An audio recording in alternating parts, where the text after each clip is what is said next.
Well, hello everyone. My name is Stephanie. I am the Director of Community Engagement, and I am joined today by Gus Pacheco, our Director of Preventive Services, Lorraine Flores, one of our family coaches, and Angela Petrini, another one of our family coaches. And today we'll be discussing more about our positive parenting program and ending up with some tips for that you can use right now, right away. So if you have any questions at any time, feel free to comment them in the chat, and I'll be looking periodically through the chat to ask them questions. All right, so Gus, do you want to tell us a little bit more about the positive parenting program? Most definitely. Yeah, the Triple P program, which is broken down to positive parenting program, is a parenting and support system that's designed to prevent and treat behavioral and emotional problems in children and teenagers. It aims to prevent problems in the family, in their social life, as well as their environment before they arise. And it also creates family environments that encourage children to really develop their full potential. And so Triple P really draws on the social learning, cognitive, behavioral approaches, as well as developmental theory to really address these needs that our children, our teens have, and including research. The program that we use is an evidence-based program, and so we're constantly using that curriculum to deliver these services. The Triple P program also aims to equip the parents. Really, that's one of the things that we enjoy doing, is really developing the tools necessary, the strategies that parents need to really help them in parenting their children and their teenagers. And we want them to increase in their skills as well as in their confidence level while doing this. And overall, at the end, is for them to become self-sufficient, for them to be able to parent with little or minimal need for ongoing support. And so really the word prevention, really what we want to do and we're striving for is to minimize the child abuses that are seen nowadays, and reducing the impact of mental illness, as well as trying to prevent antisocial behavior in our children. And so these are some of the things that we're trying to address through the Triple P program, and I think we're doing a very good job at this time. And so yeah, I don't know if that answers your question. Yeah, absolutely. So it sounds like the positive parenting program is more of like an in-person thing. So how is that being done right now with COVID? It's been really challenging because initially we enjoy our group sessions where we get to see each other face to face while we're delivering the program, and building these skills with the parents we get to support. However, because of COVID-19, we've had to get a little more creative, right, and kind of think outside the box, just like everybody else has. And it looks a little different now than before, which it's we're all saying it's a silver lining, because it looks like it might be something we might continue doing once we return to providing the face-to-face contact. So right now, what we're doing, we've actually taken our classes online. So we're using Zoom to deliver the services, and we just kind of kicked that off over the last 2-3 weeks, and we've had some really, really positive feedback on that. It's not the same when you have your class in front of you, but at least we're still able to deliver the services, and the parents are still benefiting from what we're trying to do. And so we're still kind of working out the kinks and making sure that we're able to function and to really deliver the services as effective as possible. And so far it's working out. Right, nice. So Parents by Choice has a couple different contracts for the positive parenting program. Can you tell us a little bit more about the funding, where that comes from, and what the difference is between those contracts? Yeah, right now we have two programs. One is for our behavioral health service program, which is mainly open to anyone in the San Joaquin County area that is interested in developing and increasing their parenting skills. And these are more so 6 sessions that are offered currently online. And they offer various classes for parents with children between the ages of 0 to 12, parents that have teenagers between the ages of 12 to 16. We have a class called Pathways, which, in a nutshell, it's somewhat of a stress and anger management kind of class. And then we have a class that's for we call it transitions, and it works best for people that are in that kind of situation where there's different things happening within the family environment, and the dynamics has caused it to where parents need to learn how to co-parent together. And so that's one of the classes that's offered through our behavioral health services. And then we have a second one that is directly for our child welfare services. That is more a referral-based program. This referral-based program, basically the referrals come to us from either the Human Service Agency, social workers, CPS workers, family court social workers.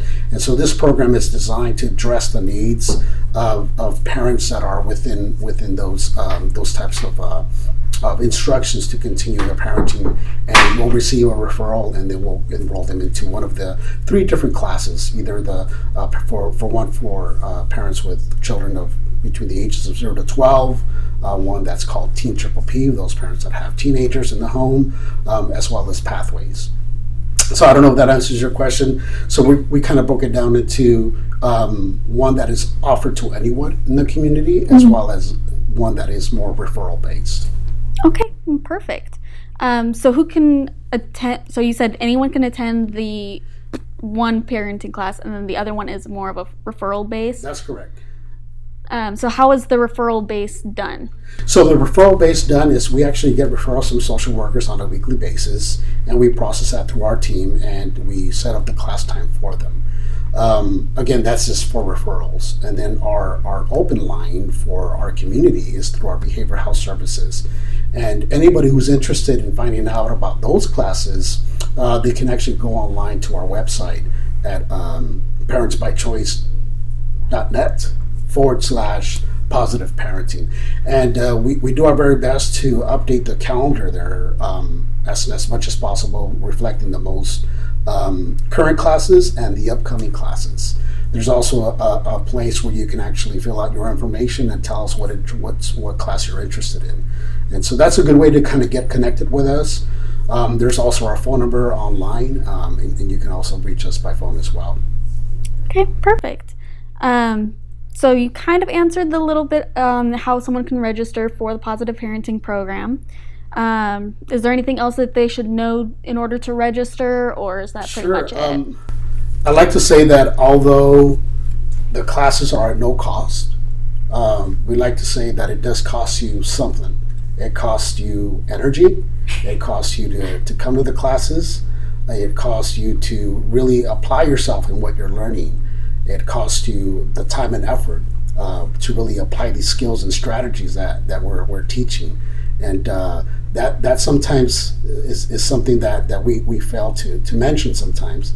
And so I just want to put that out there. It's like, although the classes are for free, it's going to cost you some work. But again, the work is going to pay off big time. Okay, nice. So those that attend the class, do they receive a certificate at the end or anything saying that they've completed it? Yes, actually at the end of the class, the last session, they'll get both a certificate of completion, in some cases even a letter of completion that will be either sent to their social worker, lawyer, or just for them to keep for themselves. But also the certificate is an actual certificate, and it looks pretty nice. It looks pretty nice. I hear a lot that it's for a lot of our parents, it's a sense of accomplishment as well, and so we want to celebrate that they completed something, and so that certificate means a lot to a lot of our parents. Okay, nice. So Angela, what is one thing that you really enjoy about teaching the classes? It's just really a privilege to help the parents in our community. I was a teacher for many years, and so I've been, on the ground floor, so to speak, with the kids, and so now having a chance to sort of share what I've learned over my years of teaching with the parents is just really a great opportunity, so I'm really thankful to be able to do that. Nice. So Lorraine, have you used any of these positive parenting strategies in your own life? Absolutely. Anytime that I'm teaching a class, first thing I say, yes, we're emphasizing the children, but I always try to say child slash adult slash coworker, even your own parents. I use these strategies all the time, and I sometimes giggle within myself when I use, for example, descriptive praise with my husband. I really thank him. I thank you, honey, because my clothes is so nicely washed and folded today. I really thank you for that. And he's possibly thinking, what? Gotten into you. But I love it because people, they need to know that one of the strategies is, what are you thanking me for? You're thanking me for this precise thing that you did for me. So yeah, I use it a lot, and I wish I had it when I was when I was a young mom. That would have benefited me a lot. However, it's never too late. So, and use it with my own siblings, my children, my nieces, my nephews. So yes. Okay, nice. So this question's kind of for all of you. Out of all of the jobs, why did you guys decide to teach parenting classes? So anyone can jump in on this one. Well, I think I went into that a little bit already. Just a little change up in what I had been doing. It felt like a natural next step, going from working directly with kids to working directly with the parents. So it just felt like the natural progression for me. So that's why I made that choice. Nice. Well, I was initially supervising visits here at Parents by Choice, and that particular task is not to engage too much with the family. Mostly it's just taking notes, sending them to the attorneys, judges, and whatnot. However, the engagement part is what I wanted so badly. I wanted to just give them a little help, give them a little strategy. So I transitioned to being a facilitating coach, and I just truly love it. I love the teaching part of it. I love to be able to engage with them and get back, feedback, and see the progression from when they first take the first class and from when they complete the class, how much they've changed, how they come so eagerly to tell you what strategy they used, and if it flopped, if it went good. So, and I have a passion for that. So definitely, I feel like it's been such a great fit for me. And our team is amazing. We all work so great together. That's a plus as well. Yeah, we like to consider ourselves superstars. Really. If you ever come to visit our office, we promise you would leave with a smile. Because I think we embody and we try to model being positive when we're teaching positive parenting classes. And it's something that really just resonates with who I am in wanting to help people. And one of the mission statements of Parents by Choice is we want to bring hope and healing to families. And I think that's what kind of drove my attention to Parents by Choice and the opportunity to be here. Given that over my career, this is pretty much what I've been doing for quite some time.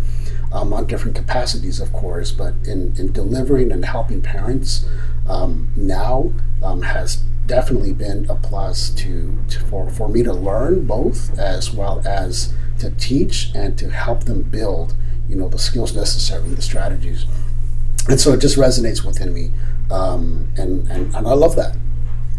Okay. All right, let's see if there's any questions in the chat. All right.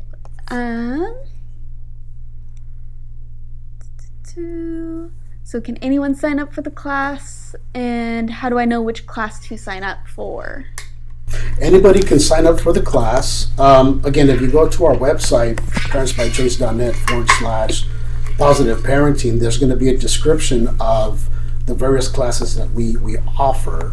In addition, it'll give you kind of like the age that each class addresses. There's a class for parents that have children between the ages of 0 to 12, one that addresses more the needs for parents that have teenagers in the home, and then the other class is transitions, co-parenting class. And the last one is pathways. And so really it's going on the website and reading the descriptions to see what's the best fit for you. And then you can reach out to us and we can definitely guide you from there. All right. So I know you guys have some positive parenting tips for our families that they can use right away. So you guys want to jump right into that? Yeah, most definitely. You guys ready? Yep. Awesome. Yeah, and I think it's really good to have this kind of conversation with parents as well as with each other, because I think these are uncertain times, and a lot of people, have a difficult time during this moment in our society's crisis, and so we thought it would be a good time to share some of these tips that would benefit everyone. And these are tips for positive parenting for parents and even people that are caring for children. It could be a foster parent. It could be anyone really that is caring for children during this time. And so the first one I'd like to bring to your attention is number one, reassure your children that your family is your top priority. I'm going to repeat that. Reassure your children that your family is your top priority. I think the job of a parent is to always continually to reassure them that it is your job to keep them safe, right? And that it is your job, that you're doing everything, explaining to them that you're doing everything possible to keep them safe, right? And to look out for them. And that reassurance always brings even the stress level of the children down to a manageable level. And I think that's a really good tip, is to reassure your children that your family is your number one or your top priority. All right, so our next tip is to maintain your everyday routines. So in general, most of us do better when we have some structure and some routine around us, especially in times of stress, as we're all probably under a lot more stress than usual right now. So kids also need structure and routine. Now, of course, your kid is probably not going to come to you and say, oh, Mom, Dad, I need some structure right now. But nevertheless, they do need it. So any routine or normalcy that we can provide to them at this time is really going to help them sort of, navigate through their day with less bumps in the road. So what can you do? Well, one thing you can do is to, keep consistent their wake up times, their bed times, their meal times, and their school time. Keep that structure the same every day as best as you can. Another thing that you can do is to make a schedule. Now, if you go on to PPP-parenting.com, they actually have a sample schedule on their website. Now, this one is for an 11-year-old, and you can see it's a lot of written words, but the idea is that their entire day is sort of broken down into like 30-minute segments, and so they can refer to this. Now, if you have a younger child, 4 or 5-year-old is not going to want to see a schedule like this. Maybe you're going to need to use pictures or a combination of pictures and words. You sort of have to gauge, where your child's at and what they can understand. But this is a really good sort of jumping off point if you want to make a schedule.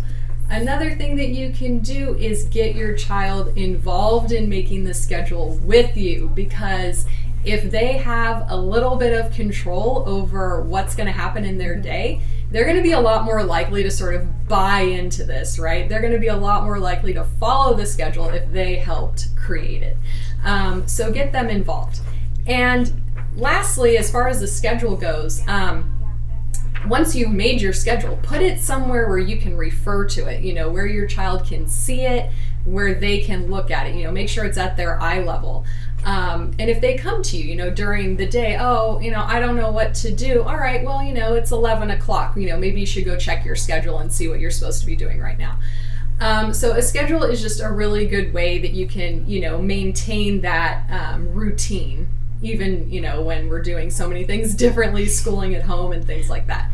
And, don't be surprised if you get a little bit of pushback at first, because sometimes change is scary and, it might be a little confusing, but don't give up. We don't have any quitters here. So keep trying, keep practicing. And so again, PPP-parenting.com if you want to check out a sample schedule. Great, good job. So next is have plenty of interesting things to do at home. We all know that the more that a child has to do and keep busy, they're going to be less bored, less anxious, less stressed, and more likely less opportunity to get into trouble.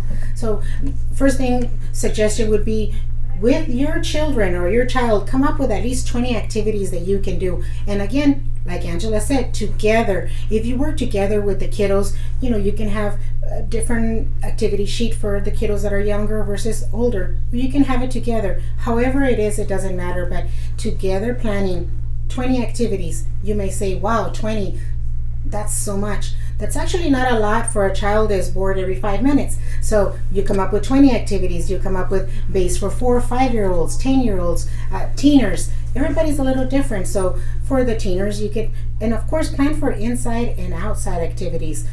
Sometimes you want to be inside, and sometimes you want to go out there and get some energy, burning all that energy that is cooped up.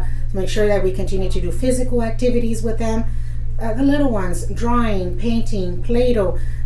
Yes, things that you commonly do. However, write it down so they know, oh, I already did Play-Doh today. I'm going to, paint today. I'm going to do this. Do a hide and seek. Do anything that they would love. But again, keeping them in, participate together, write up that list. With the teenagers, they don't want to play with Play-Doh per se. Elevate it. Maybe you can plan a cooking day. You get to pick the dinner that we're going to do, and you're going to assist. A baking time. Plan something online, a fun thing that you can possibly do, and you say, well, how can we get this done? Is to plan a movie night with cousins, plan a movie night with other peers from school. Get online, plan your movie night. Everybody's going to figure out their popcorn. What are they going to snack on? Dim the lights. Let them be. Let them laugh at the movie. Let them engage while they're there. It's something so that they don't feel alienated from their peers and from their friends and their cousins. I know growing up, I was very attached to my friends and my family, so not having them there every day could be, shocker status for them. So again, making sure that, and it doesn't matter what the activity is, just write it down. Perfect time to think back when you were young. What did you used to do? This is the perfect time to share what things you did, because they're not going to find it silly or boring. They might actually want to try it, since they have not that many options. So again, making sure that you post it somewhere where they could see it, so they can, I'm bored. Okay, well, go check that list and come up with something for today. And let them pick whatever they want to do. And of course, be participant of it if you possibly can. They love for you to be around them, enjoying their activities as well. So best of luck with that, guys. Yeah, it's a perfect segue to the next point here. Number 4 is really take notice of behavior you'd like to see happen more often. Sometimes we tend to always notice the misbehavior, but in this case, it's best to notice the behavior you'd like to see more often, and using that opportunity to really praise them for what they're doing well and what you enjoy. After scheduling out some activities, and every time they do something that really puts a smile on your face, and let them know. I think that's a really important thing to reassure them, but also just to let them know that behavior that they just did, that's something that deserves 2 thumbs up, a happy face on your face, and that thing that's very important to reassure the child during that moment. It's also a great time to reemphasize, some of your family values that you have at home. That every time a child does something that's reflecting your home values, that you want to recognize that.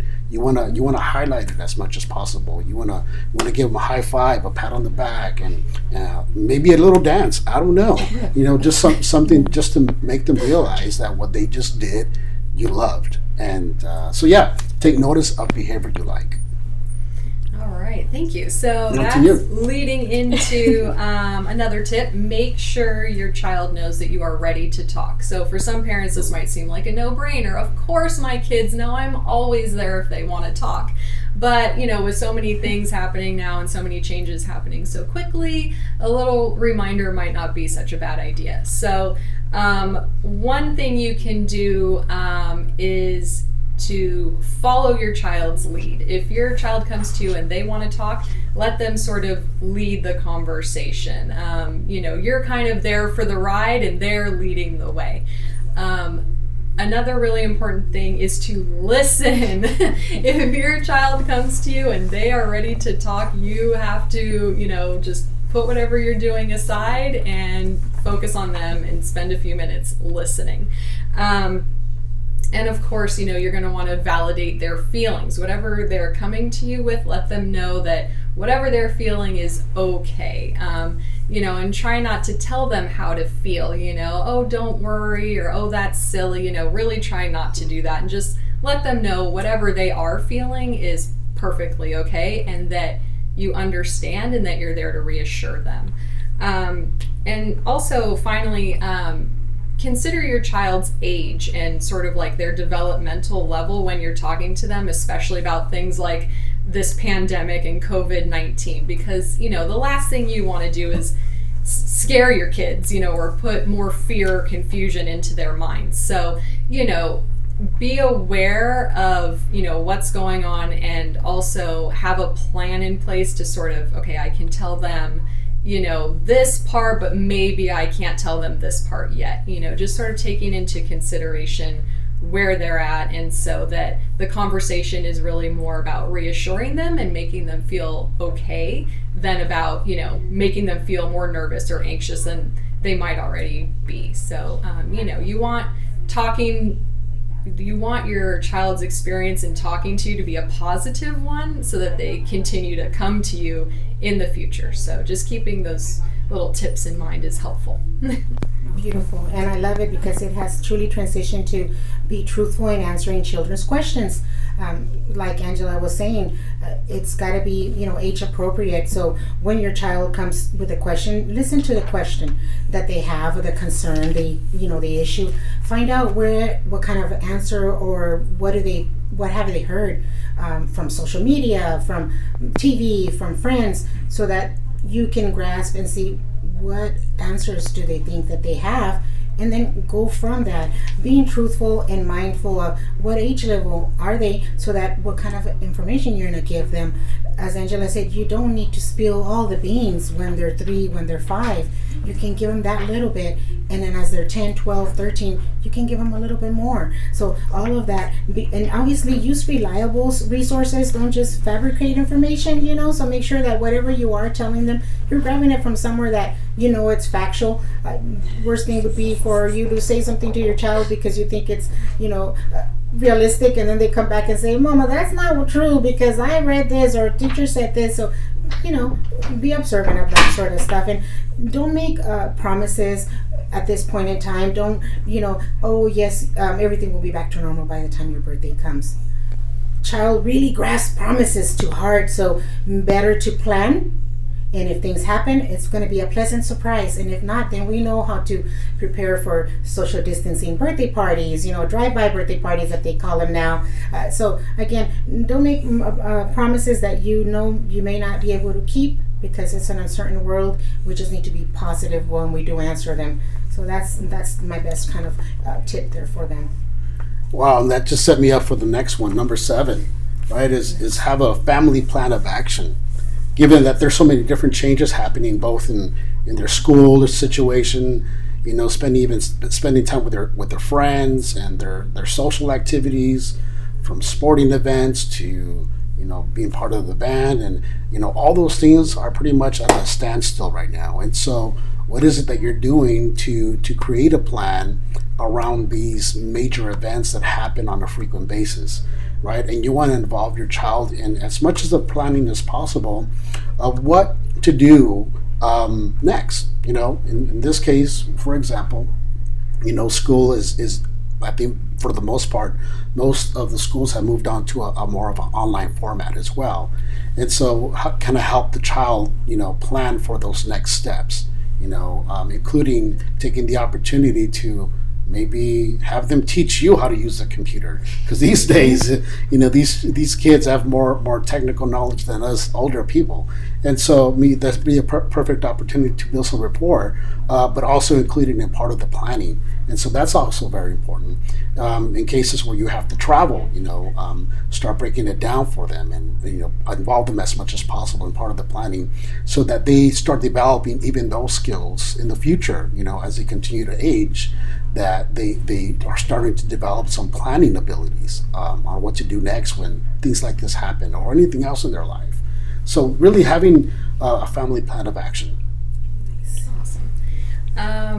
Next tip, help children learn to tolerate more uncertainty. Again, things are rapidly changing every day. Even as adults, it's sometimes hard to take everything in and process it and be okay with it. But really what we have to do is find a way to accept that this is an uncertain time, and then sort of model that acceptance for the kids, because our kids are going to remember what we do much more than what we say. So if they see us, sort of staying calm and taking precautions, they're going to be a lot more likely to follow our lead in that sense. And just, kind of let them know, yeah, it's hard not to know when things are going to get back to normal. And, I can't give you a definite answer like Lorraine was saying, but tell them, we're doing everything we can to keep our family, healthy and safe, and, just kind of, having some honesty with the kids, really. And this is also a really good time to sort of flip this to a positive, because, you could say, well, now is a great time to learn some new skills, right? Truth be told, I had not even heard of Zoom before all of this started. And now I think we're all like Zoom experts. We're on there, we're clicking away, we're running classes, we're putting people on mute. It's working out really, really well. So I think we've all learned some new skills at this time. So that's, a positive way to look at it. And also, of course, if you have, real serious concerns about, your child's, mental well-being, you want to seek out some professional support if that's the case. Absolutely. That's great. And of course, it transitions into taking care of yourself the best way you can. Like Angela said, we have to encourage them and support them. However, it's reasonable right now that in these times we feel anxious, stressed. We feel we don't know where we're going to go, what's coming up next. As adults, that's already, it puts us in a level of continuous stress, so to speak. So obviously, making sure that you deal with your own emotions. Once you deal with your own emotions, you can effectively deal with whatever emotions your children are gonna, come with at you, however they're feeling. There's gonna be time where you need to remove yourself a bit from family engagement and verbally let them know, I'm gonna go into my bedroom for about 10 minutes, I'm gonna read a little something, take a little mental meditation within myself, and I'll come back and I'm feeling a little stressed, or I'm feeling, a little bit not positive. You go and you take that time, you come back to your kiddos, you're showing them by example that even though mommy was stressed, even though I had a stressful moment or a moment where I was uncertain, I've come back and I feel much better to be with you guys, to engage with you. So they will also learn that, hey, mom, she did really well. And then the coping skills, they learn them right immediately.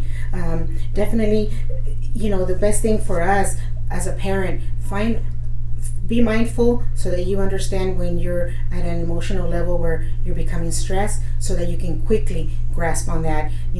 Take some walks, do some running, exercise, take care of your hygiene, make sure you eat well, sleep, try to sleep as best you can, have good night sleeps. And with all that, we can't go out there and get a pedicure, and hey, do it yourself, do it yourself and enjoy it while you're doing it. Go out there and maybe start meditating if you didn't know how to meditate, deep breathing. So anything that you can do so that you can be strong, and when anything comes your way, you're able to show your kiddos that, hey, we can do this. Look at mommy, she had a moment. We're all going to have moments. We're human beings. So hopefully that you're taking care of yourself. Yeah, most definitely. And then we come down to our last one. Number 10 is it's reach out and connect with loved ones. Sometimes it's more difficult to deal with uncertainty than bad news. Because at least bad news, you know what the beginning and the end is, versus uncertainty, you just have no answers. And so it's during this time to really support yourself by, using the technology that is in front of you, either a phone call or text message, or even going online and watching some positive videos, something that's going to help you during this difficult time, these uncertain times, because we don't have a lot of answers at this time.